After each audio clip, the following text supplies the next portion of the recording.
골로새서 3장 1절로 12절까지 말씀 한 목소리로 같이 읽겠습니다. 시작. 그러므로 너희가 그리스도와 함께 다시 살리심을 받았으면 위의 것을 찾으라. 거기는 그리스도께서 하나님 우편에 앉아 계시느니라. 위의 것을 생각하고 땅의 것을 생각하지 말라. 이는 너희가 죽었고 너희 생명이 그리스도와 함께 하나님 안에 감추어졌음이라. 우리 생명이신 그리스도께서 나타나실 그때에 너희도 그와 함께 영광 중에 나타나리라. 그러므로 땅에 있는 지체를 죽이라. 곧 음란과 부정과 사욕과 악한 정욕과 탐심이니 탐심은 우상 숭배니라. 이것들로 말미암아 하나님의 진노가 임하느니라. 너희도 전에 그 가운데 살 때는 그 가운데서 행하였으나 이제는 너희가 이 모든 것을 벗어버리라. 곧 분함과 노여움과 악의와 비방과 너희 입에 부끄러운 말이라. 너희가 서로 거짓말을 하지 말라. 옛사람과 그 행위를 벗어버리고 새 사람을 입었으니 이는 자기를 창조하신 이의 형상을 따라 지식에까지 새롭게 하심을 입은 자니라. 거기에는 헬라인이나 유대인이나 할레파나 무할레파나 야만인이나 스쿠디아인이나 종이나 자유인이 차별이 있을 수 없나니 오직 그리스도는 만유시요 만유 안에 계시니라. 아멘. 구원에 관한 오늘 11번째 말씀입니다.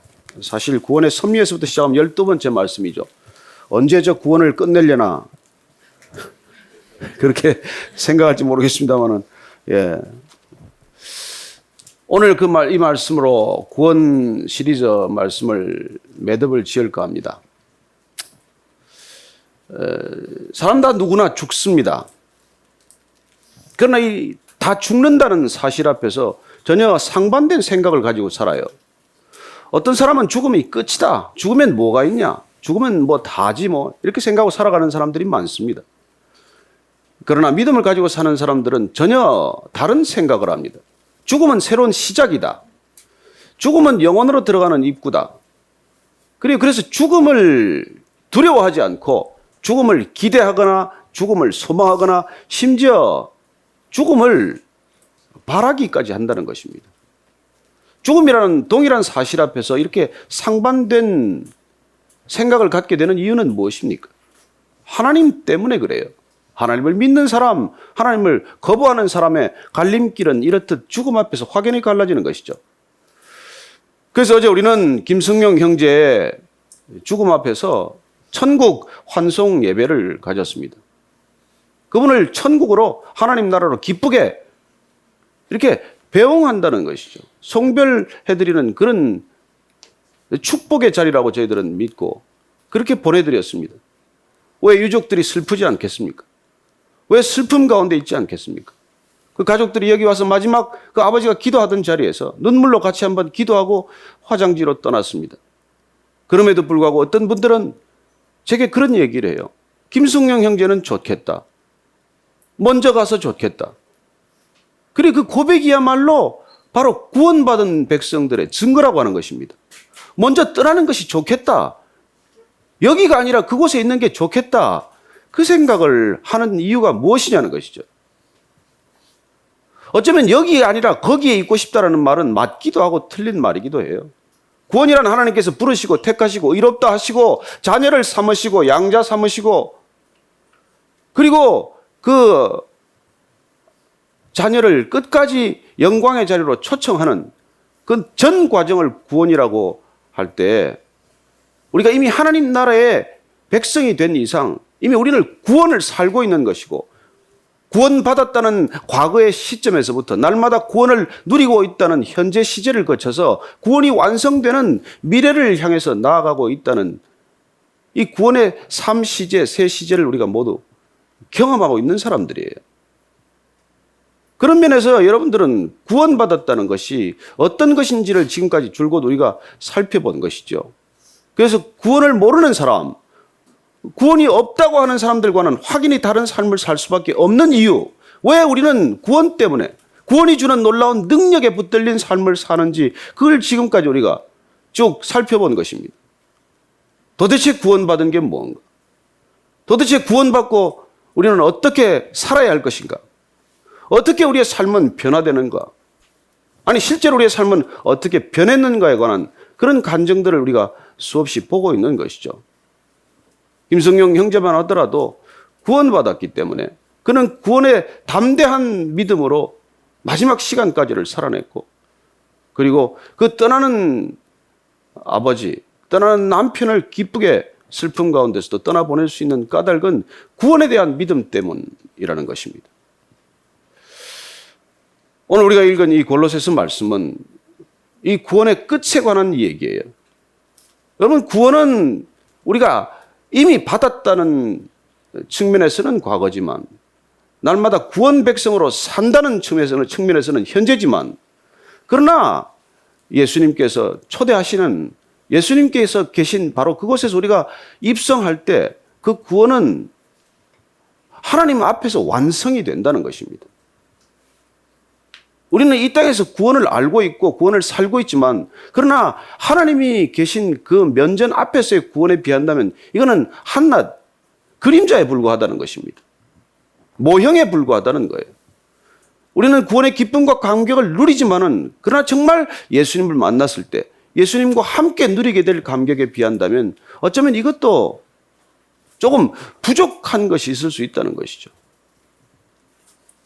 그래서 우리는 그렇게 구원이 날마다 이루어져가는 과정을, 지난주에 우리는 성화, 거룩해지는 과정, 날마다 우리와는 이 땅의 성품과는 다른 성품으로 빚어지는 삶을 성화의 과정으로 말씀을 드렸고, 그 성화의 끝은 무엇이냐는 것이죠. 마치 터널 끝에 빛이 있듯이 우리가 이 구원의 터널을 지나가면 마지막 끝에 이르는 끝은 무엇이라고 말해야 옳습니까? 그걸 영광이라고 말한다는 것입니다.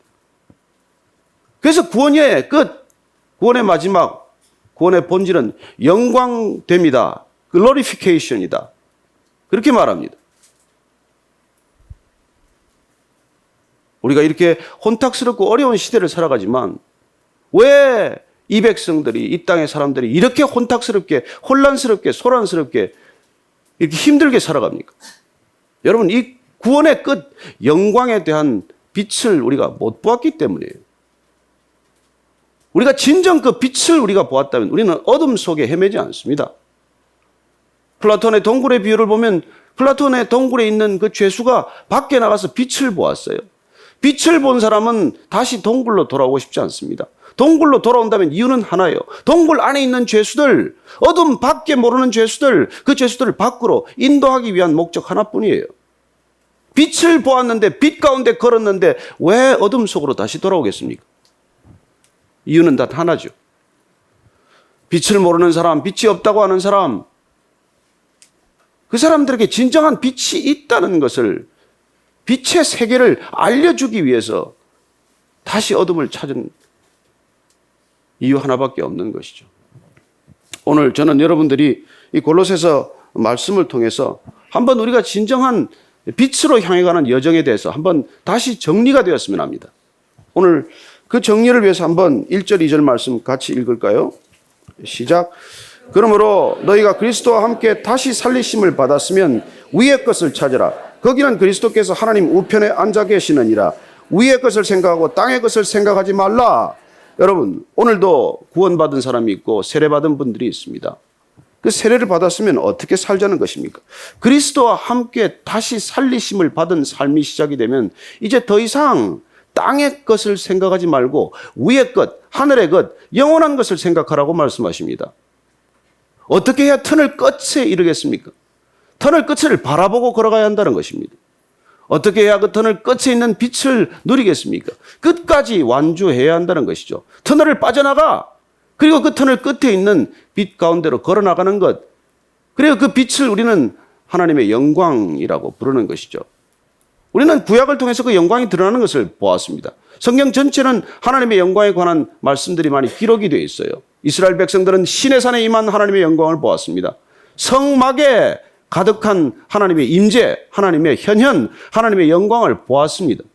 이스라엘 백성들이 구름 기둥과 불 기둥을 통해서 광야 40년을 지날 때 그들은 하나님의 영광에 붙들린 자들이었습니다. 그들은 홍해를 지날 때, 요단강을 건널 때, 홍해가 갈라지고 요단 강물이 멎을 때 그들은 하나님의 영광을 보았어요. 여리고 성이 무너질 때 그 영광을 경험했습니다. 그럼에도 불구하고 정작 그 백성들이 하나님을 떠나 우상을 섬기기 시작했을 때 솔로몬 성전에 가득했던 그 영광은 떠나버리고 말았습니다. 하나님의 영광은 사라지고 말았습니다. 선지자들의 경고에도 불구하고 예언자들의 경고에도 불구하고 그들이 우상 숭배에 빠지고 음란에 빠지고 그랬을 때 결국은 하나님의 영광을 스스로 떠나버리는 그런 결과를 맞고 마는 것이죠. 신약 시대란 무엇입니까? 예수님이 이 땅에 오셨다는 것은 무엇입니까? 예수님이 이 땅에 오심으로 그 하나님의 현현, 하나님의 영광은 말씀이 되신 육신, 성육신의 사건 가운데 있다고 말합니다. 사도 요한이 그 성육신의 사건을 통한 하나님의 영광의 임재를 우리에게 분명하게 가르쳐주고 있습니다. 우리 요한복음 전에 말씀을 같이 나누었지만 한 번 더 기억해 보시면서 그 말씀을 찾아보십시다. 1장 14절 말씀 한 목소리로 한번 같이 읽겠습니다. 시작. 말씀이 육신이 되어 우리 가운데 거하심에 우리가 그의 영광을 보니 아버지의 독생자의 영광이요 은혜와 진리가 충만하더라. 사도 요한이 하는 이 땅에 오신 하나님, 이 땅에 오신 예수 그리스도의 말씀을 통한 현현, 거기에서 그는 하나님의 영광, 우리가 더 이상 볼 수 없었다고 생각했던 그 영광이 가득한 것을 보기 시작한 것이죠. 저는 여러분들이 하나님의 말씀 가운데 예수님께서 우리에게 가르쳐 주신 말씀, 행하라고 하신 그 말씀 가운데 하나님의 영광이 있음을 다시 한번 기억할 수 있게 되기를 바랍니다. 저는 이 교회, 베이직 교회 성도들 한 분 한 분들이 말씀에 붙들려서 그 말씀의 영광의 빛 가운데로 걸어가면서 담대함을 경험하고 그리고 새로운 삶을 결단하고 그리고 죽음마저 두려워하지 않는 그 놀라운 영광의 자리로 나아가는 것을 바라봅니다. 저는 여러분들 이 행진을 멈추지 않게 되기를 바랍니다. 끝까지 완주할 수 있게 되기를 바랍니다.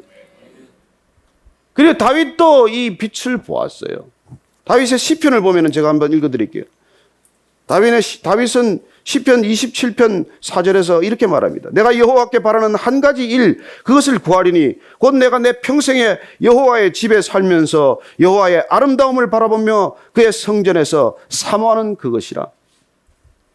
그래 그는 광야를 전전하고 어려운 시절을 겪고 또는 왕궁에서 왕의 자리에 오르긴 했지만 그 일평생 사모한 것은 왕궁도 아니요.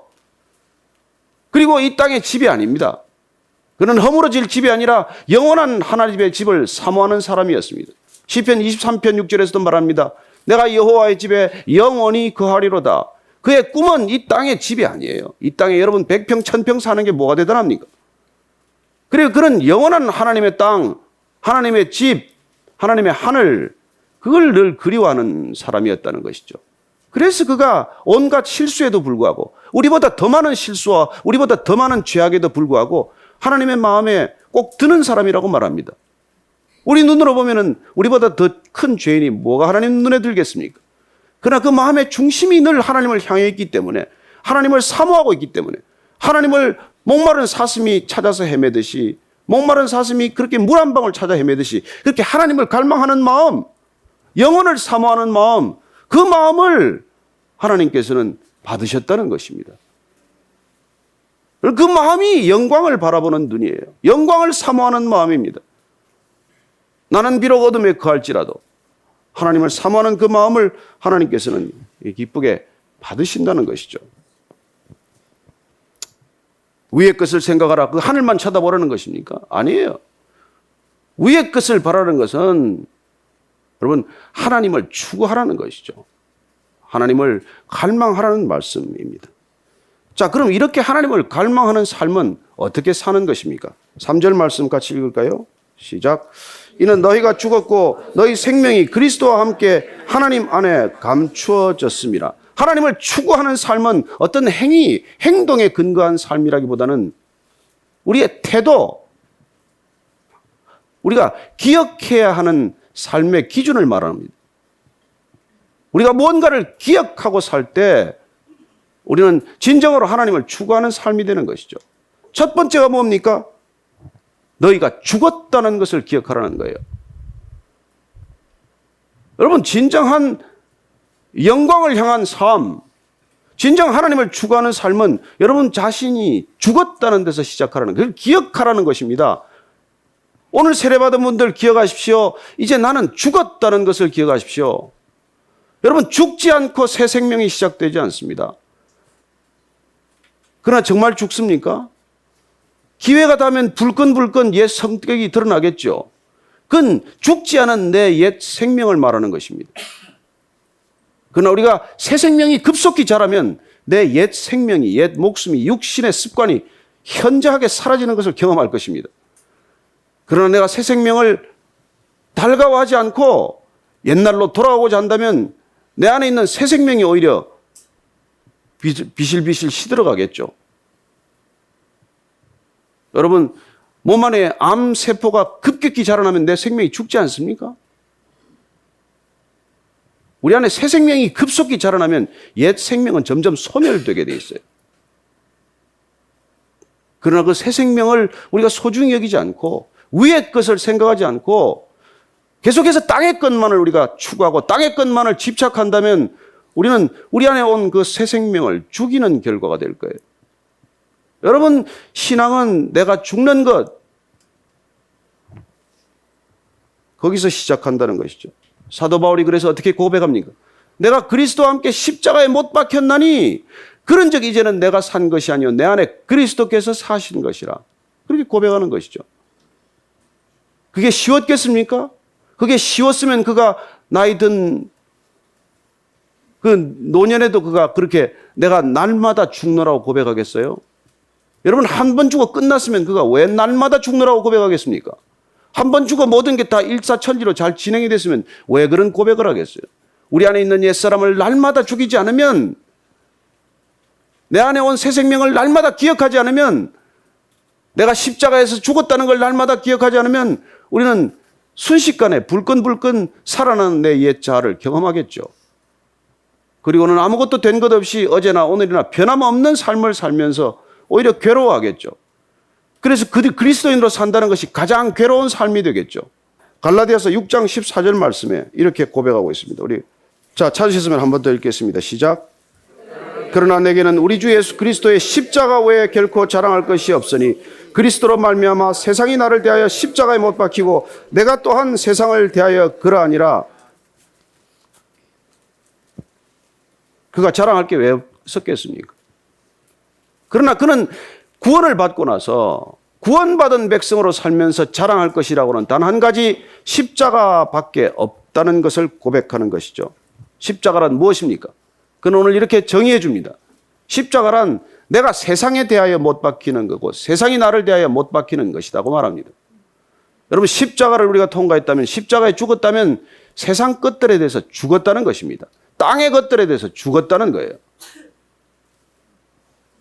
그런데도 우리가 불구하고 여전히 땅의 것들을 갈망하기 때문에 세상 사람들이 우리를 조롱거리로 보는 것이죠. 너희들이 나하고 뭐가 다르냐?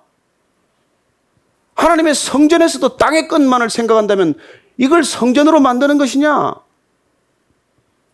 왜 땅의 것에 지금도 여전히 집착을 하고 그렇게 땅의 것만을 생각하고 사느냐? 그렇게 땅의 것만을 생각하고 산다면 그리스도인으로 산다는 것보다 더 불쌍한 삶이 없다고 그는 우리에게 알려주고 있는 것이죠. 고린도전서 15장 19절 말씀을 제가 읽어드릴게요. 만일 그리스도 안에서 우리가 바라는 것이 다만 이 세상의 삶뿐이라면 모든 사람 가운데 우리가 더욱 불쌍한 자이리라. 여러분, 이게 세상을 우리가 조롱하는 이유예요. 너희들 진짜 불쌍하다. 하나님 믿는다고 살면서 정말 그렇게 사는 게 너무 불쌍하다는 거예요. 여러분, 이런 얘기를 듣는 시대입니다, 지금. 왜요? 우리가 진정 추구해야 할 가치를 놓쳤으니까. 우리가 진정 바라보아야 할 것을 바라보지 않으니까. 위의 것을 바라보라고 하는데도 불구하고 우리는 여전히 땅의 것만을 바라보니까. 그러니 땅의 것만 바라보고 사는 사람들이 웃는 것이죠. 가끔 가다가 쟤들은 하늘을 왜 쳐다보나? 그렇게 웃겠죠. 여러분, 기억하십시오. 우리가 죽었다는 것, 세상에 대하여 죽었다는 것은 세상의 것에 더 이상 붙들리지 않는다는 것입니다. 여러분, 세상의 것들에 우리가 붙들려 사는 존재가 아니라는 거예요. 우리는 위의 것들에 붙들려 살지만 땅을 목적이 있고 이유가 있고 소명이 있어서 잠시 사는 것이라는 겁니다. 그 우선순위가 바뀐다면 여러분, 구원받은 백성이 아니라 구원과는 상관없는 백성으로 살면서 구원받았다고 착각하는 것이죠. 착각하는 것이죠.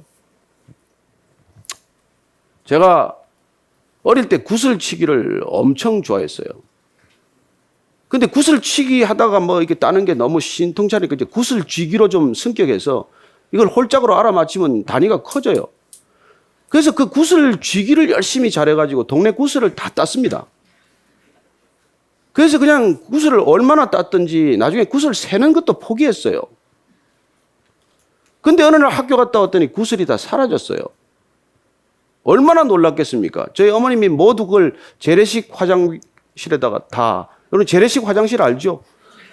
거기다가 모든 구슬을 다 쏟아부었어요. 제가 얼마나 땅을 치고 통곡했는지 모릅니다. 근데 어느 날 이제 그 재래식 화장실에 이제 정기적으로 그걸 이렇게 다 치는 날이 있습니다. 우리 집에 화장실 치는 날, 청소하는 날에 동네 아이들이 다 모였습니다. 전부 장례식 행렬처럼 다 늘었었어요. 일부 아이들은 그 화장실을 치는 동안 눈물을 흘렸습니다. 왜냐하면 자기 거라고 생각했던 구슬이 거기 다 있기 때문입니다. 그리고 언젠가는 되찾을 수 있다는 꿈이 이제 사라졌기 때문입니다. 여러분, 그 구슬을 보고 우는 거나 여러분들이 우리가 저금 통장 보고 우는 거나 무슨 큰 차이가 있습니까? 저는 제가 그 구슬치기에서 제가 구슬에 졸업했기 때문에 일본 출장을 그렇게 자주 다녀도 빠찡코 쇠구슬에 손을 대지 않았습니다. 이미 구슬에 대해서 죽었기 때문이에요. 제가 라스베가스를 가도 더 이상 칩에 손을 대지 않았어요. 뭐 구슬이나 칩이나 마찬가지죠. 왜냐하면 제가 구슬에 죽고 그런 것에 죽었기 때문입니다. 더 이상 그게 그걸 하지 않아요. 그래요. 지금 아이들이 제 친구들이나 그 당시에 같이 구슬치기 했던 친구들이 모이면 지금도 그걸 생각하면서 가슴이 아프다. 눈물을 흘리고 그렇게 하겠습니까? 지금은 웃고 얘기할 뿐이에요. 어쩌면 우리가 이 땅에서 귀하다는 것, 소중하다는 것, 내가 추구하는 그 모든 것들이 그런 재래식 화장실에 빠져버린 구슬과 무슨 차이가 있어요? 저는 여러분들이 정말 이 세상이 쥐고 사는 것들의 실체를 정확히 분별한다면은, 그리고 그것들이 사라진 날 우리가 먼 훗날 하나님 앞에서 웃고 지낼 것이라는 것을 만약에 우리가 믿을 수만 있다면, 볼 수만 있다면, 기억할 수만 있다면 더 이상 이 땅에서 그렇게 살지 않습니다. 여러분, 어린 시절에 구슬 하나만 가지고도 그런 깨달음을 얻는데 여러분들이 이 말씀 가운데 그런 깨달음이 없다면 이 말씀은 무슨 능력이 있는 말씀입니까? 이걸 아무리 읽은들 무슨 소용이 있어요? 사는 게 달라지지 않는다면. 그리고 두 번째 기억해야 될 것은 너희 생명이 그리스도와 함께 하나님 안에 감추어졌다는 것입니다. 이 생명은 하나님 안에 감춰진 생명이에요. 그리스도 때문에 우리가 얻은 생명, 그리스도와 함께 얻은 생명, 그리스도와 함께 얻은 이 새 생명은 하나님 안에 감춰졌다. 하나님 안에 비밀이에요. 근데 모르는 비밀이 아니에요. 몰라서 감춰졌다는 게 아닙니다. 이 새 생명이 눈에 보이지 않지만 하나님께서 지키시기 때문에 감춰졌다는 거예요. 여러분, 감춰두는 이유는 뭡니까? 그 새 생명은 하나님께서 지키시는 생명이라고 말합니다. 그 생명은 죽지 않는 생명이에요. 그 생명은 영원한 생명입니다. 그 생명을 우리가 받았다는 거예요. 그 생명 받는 것이 구원이라는 것입니다. 그래요, 우리가 그 생명 안에서 우리의 옛 생명은 죽어가는 것을 경험하고 그 생명은 하나님께서 지키는 놀라운 새 생명이기 때문에 여러분, 우리는 육신의 생명조차도 우습게 봐요. 제가 얼마 전에 그 101살 먹는 할아버지가 나와서 축구공을 차요. 축구공을. 대단하죠. 그냥 그 건강을 관리하기 위해서 얼마나 노력을 하는지 몰라요. 여러분, 101살에 병원 신세 안 지고 축구공 찬다는 게 얼마나 큰 복입니까? 그래요. 그러나 그 복도 영원한 생명의 복에 비하면 지극히 작은 복이라는 것입니다. 그래서 바울이 디모데에게 그렇게 일러주는 거예요. 네? 디모데전서 4장 8절 말씀 여러분들 읽어드릴게요. 육체의 연단은 약간의 유익이 있으나 경건은 범사에 유익하니 금생과 내생에 약속이 있느니라. 여러분, 이 땅에 건강하게 사는 것 조금 유익이 있습니다. 운동하십시오. 건강하십시오. 조금 유익이 있어요. 그러나 여러분들이 경건하기를 힘쓰고 거룩한 성화의 삶을 살고 그리고 영광을 바라보며 사는 삶은 여러분 금생에 뿐만 아니라 내세에 영원한 유익이 있다는 거예요. 여러분, 잠깐의 유익과 영원한 유익이 비교가 됩니까? 여러분, 그 육체의 유익을 해서 그렇게 건강하면 여러분 좋은 일하고 삽니까? 괜히 안 갈 때 가더라고요. 육체가 건강하면 차라리 못 갈 때를 가고 말이죠. 가서 안 될 짓을 하고 말이죠. 어디를 그렇게 다니면서 이상한 일을 그렇게 많이 해가지고 온 가족들을 힘들게 만들고 집집마다 분란을 일으켜 놓고 그게 무슨 유익이에요? 육신이 건강해서 오히려 해가 되는 것이죠. 그렇습니다. 우리는 육신이 건강해서 해짓고 사는 사람이 훨씬 많습니다. 그 할아버지처럼 착하게 공이나 차는 사람 많지 않아요. 그리고 세 번째는 우리 4절 말씀 한번 기억하십시다. 시작. 우리 생명이신 그리스도께서 나타나실 그때 너희도 그와 함께 영광 중에 나타나리라. 왜 이 새 생명이 필요합니까? 왜 이 영원한 생명 필요합니까? 이게 우리의 구원의 끝, 영광에 이르도록 하는 능력이기 때문에 그래요. 이 생명으로 우리는 영광, 그 하나님의 광채, 빛 가운데로 걸어가게 될 것이고 그 빛 가운데 우리는 함께 거하게 될 것이기 때문에 여러분 주님 다시 오실 때 그 빛 가운데로 우리가 들리워질 것이기 때문에 우리가 다 이해할 수는 없지만 우리가 그 빛 가운데로 우리가 반드시 걸어가기 위해서는 여러분 우리가 이 새 생명이 구원이 이게 선택이 아니라 필수라는 거예요. 저는 여러분들이 이 구원의 감격을 놓치지 않게 되기를 바랍니다. 그래서 예수님께서 이 땅에 오셔서 이 구원의 생명을 그렇게 함부로 말하지 말라고 말하는 것입니다. 마가복음을 보면은요, 8장 38절 읽어드릴게요. 누구든지 이 음란하고 죄 많은 세대에서 나와 내 말을 부끄러워하면 인자도 아버지의 영광으로 가득한 천사들과 함께 올 때 그 사람을 부끄러워하리라. 여러분 이 음란하고 죄 많은 시대가 언제입니까? 그때입니까? 지금은 아닙니까? 더 음란하고 더 죄 많은 시대를 살아갑니다. 이때 예수님을 부끄러워하고 예수님을 거부하고 예수님 없다 하고 하나님이 어디 있냐고 말하는 그 사람들, 여러분 예수님께서 다시 오실 때 내가 그 사람들을 부끄러워할 것이라고 말합니다. 예수님께서 정말 우리에게 혹독한 말씀을 하셨어요. 내 손이 죄를 지으면 손 잘라버리라. 내 발이 죄를 지으면 발을 잘라버리라. 내 눈이 범죄하면 눈 뽑아버려라. 여러분 우리가 그렇게 죄 지을 때마다 뽑아버리면 잘라버리면 남아있는 게 뭐가 있겠어요? 우리 전부 다 이상하게 앉아있을 거예요. 아마. 머리는 하나 들고 앉아있을래나? 왜 그렇게까지 극언하십니까? 왜 그렇게 과격한 표현을 쓰세요? 예수님께서 좀 점잖게 말씀하시지. 여러분 예수님께서 꼭 점잖게만 말씀하시지 않았습니다. 얼마나 독하게 말씀하셨는지 몰라요. 여러분 죄 질 때마다 뭘 잘라버리라는 게 그게 쉬운 얘기입니까? 왜 그랬어요? 죄를 짓고 건강한 몸으로 지옥 가는 것보다 비록 불구의 몸이라고 할지라도 영원한 천국으로 가는 게 비교할 수 없기 때문에 그런 극한적인 표현을 하신 것이죠. 여러분 사지 쓸고 닦고 고치고 뭐 펴서 뭐 이렇게 깔끔하게 사는 것처럼 하다가 여러분 지옥 가는 거 그게 비교가 됩니까? 닉 부이치치처럼 팔다리가 없어도 말이죠. 하나님 나라를 이미 경험하고 하나님 나라에 들어가는 그런 삶이 우리의 목적이 되어야지 사지 멀쩡하게 다니면서 온갖 할 짓 안 할 짓 살면 그게 무슨 소용이 있냐는 것이죠. 그래요. 우리는 그분의 영광을 모르기 때문에 그분의 영광을 우리가 사모하지 않기 때문에 그 빛, 찬란한 빛, 여러분 그 빛은 그림자가 없어요. 여러분 태양빛은 빛이 있지만 어둠을 만들어요. 그림자를 만듭니다. 우리는 더 밝은 빛 안에 설수록 더 짙은 그림자를 경험합니다. 인간의 영광은 반드시 그림자를 수반합니다. 여러분 영광을 내 스스로 추구해 보십시오. 그 영광을 추구하는 가운데 얼마나 많은 상처가 생깁니까? 얼마나 많은 그림자가 생깁니까? 내 영광이 그렇게 두드러질수록 다른 사람들은 또 짙은 어둠과 그림자 속에 신음합니다. 저 사람은 왜 저렇게 잘 되나? 여러분 부러워할지는 모르겠지만 누가 우리가 잘 된다고 존경하겠습니까? 그리고 인간의 인기란, 인간의 권력이란, 인간의 돈이란 사실 수많은 그림자일 뿐이에요. 그러나 하나님은 그림자가 없는 분이라고 말합니다. 그분 앞에 서면 그림자가 안 생긴대요. 회전하는 그림자가 없다고 말합니다. 그게 진정한 영광이에요. 그래서 하나님의 영광 앞에서는 인간이 누구도 고개를 들지 못하는 것이죠. 그런 영광을 우리가 사모하면 여러분 그러면 우리가 5절 이하 이게 쉬워진단 말이죠. 자 5절 6절 한번 더 읽겠습니다. 시작. 그러므로 땅에 있는 지체를 죽이라. 곧 음란과 부정과 사욕과 악한 정욕과 탐심이니 탐심은 우상 숭배니라. 이것들로 말미암아 하나님의 진노가 임하느니라. 땅에 있는 지체를 죽이라. 땅에 있는 지체. 몸의 일부라도 그걸 죽여야 된다는 거예요. 그게 음란해진다면, 그게 부정하고 욕심과 악한 정욕과 탐심을 일으킨다면 그걸 죽여야 한다는 거예요. 여러분, 이것도 과격한 표현 아닙니까?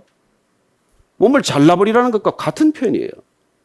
그게 그렇게 우리를 음란하게 만들고 우리를 악한 정욕으로 몰고 간다면 그거 없애버리라는 거예요.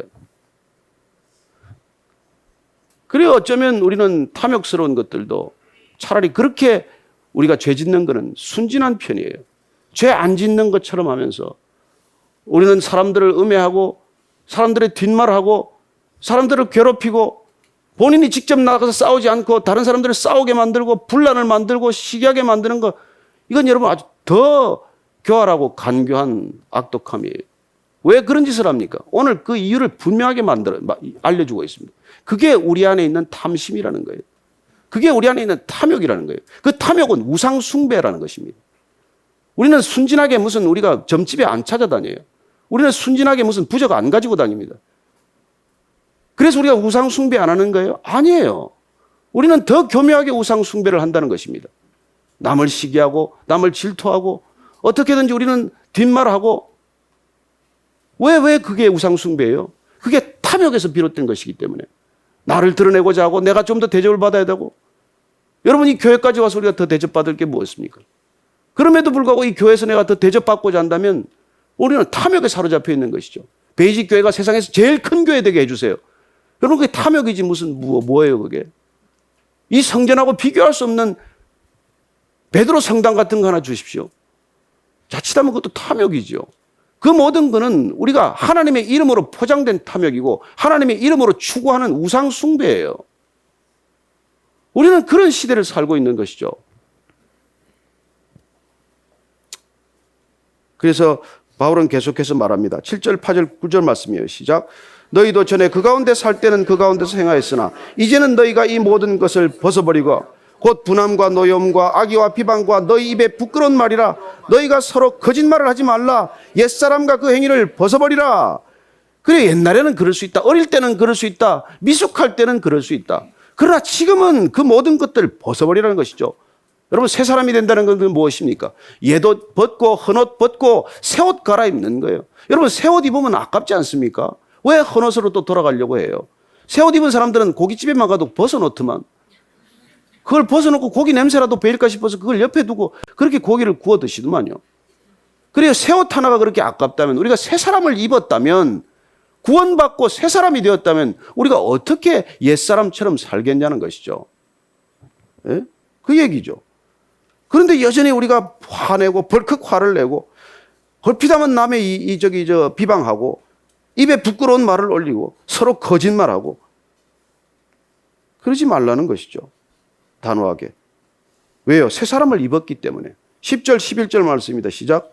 새 사람을 입었으니 이는 자기를 창조하신 이의 형상을 따라 지식에까지 새롭게 하심을 입은 자니라. 거기에는 헬라인이나 유대인이나 할레파나 무할레파나 야만인이나 스구디아인이나 종이나 자유인이 차별이 있을 수 없나니 오직 그리스도는 만유시요 만유 안에 계시느니라. 우리가 예수 그리스도가 전부다. 이게 그리스도인의 고백이에요.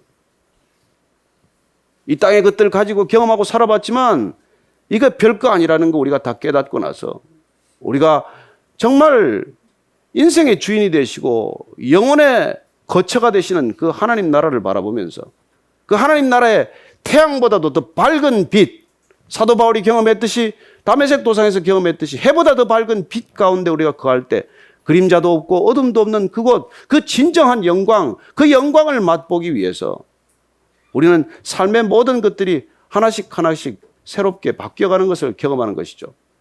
저는 오늘 세례받은 분들을 포함해서 우리 모두가 정말 이 영광, 이 찬란한 빛, 저 높은 곳을 향해서 우리가 이 땅을 한 걸음 한 걸음 걸어갈 수 있게 되기를 바랍니다. 땅에 살지만은 땅을 살지 않습니다. 땅에 속하지 않았습니다. 우리는 땅에 살지만 하늘에 속한 사람으로 살 것이고 땅을 걷지만 하나님을 바라보며 걷는 사람들이기 때문입니다. 우리 이 땅에서도 미인 대만 하더라도 진, 선, 미 세 가지 이름을 붙입니다. 뭐가 진정한 진리고 선이고 미입니까? 어떻게 생긴 여인이 진이고 선이고 미입니까? 왜 그런 이름을 붙입니까? 여러분, 진선미란 그 하나님의 영광에서 나온 이름들이에요. 진정한 하나님의 그 영광이란 세상에 비교할 수 없는 아름다움이고, 비교할 수 없는 선함이고, 비교할 수 없는 진지함이기 때문에, 진실함이기 때문에. 여러분, 그건 절대적 기준에서 나온 비교이지 우리가 그냥 생각할 수 있는 개념이 아니에요. 저는 이 땅을 살아가면서 우리가 수많은 혼동된 그런 흔들리는 기준을 살지만, 우리가 하나님의 말씀 가운데, 하나님의 뜻 가운데 흔들리지 않는 기준, 그 영광이라고 하는 기준을 우리가 보고 그 기준을 우리가 추구하며 살아갈 때 우리는 진정 하나님의 사람으로 살게 될 것입니다. 저는 여러분들이 하나님의 구원받은 것을 축복합니다. 하나님의 그 구원이 얼마나 값진 것인지를 기억하고 사는 삶을 축복합니다. 무엇을 기억하라고 말씀하십니까? 내가 이미 죽었다는 것을 기억하십시오. 그리고 오늘 말씀대로 그 생명이란, 내 새 생명이란 그리스도 안에 감춰져 있다는 것을 기억하십시오. 말씀 안에 감춰져 있다는 것을 기억하십시오. 그리고 우리의 생명은, 이 새 생명은 반드시 하나님의 영광 가운데 드러날 것이고, 그 영광으로 이끌어가는 이 새 생명이야말로 우리를 영원에서 영원까지 살게 하는 하나님의 선물이라는 것을 기억하게 되시길 바랍니다. 같이 오늘 정말 기도할 때 하나님, 이 구원 시리즈를 마치면서 진정한 구원받은 백성으로 살게 하시되, 하나님, 이 새 생명으로 주님의 영광에 이르게 하여 주옵소서. 이 성화의 과정, 비록 고난이라고 하더라도 이 고난, 잠시 겪는 고난, 영광의 무거움에 비한다면 지극히 가벼운 이 고난을 넉넉히 이기는 우리 모두가 되게 하여 주옵소서. 그렇게 한번 기도하겠습니다.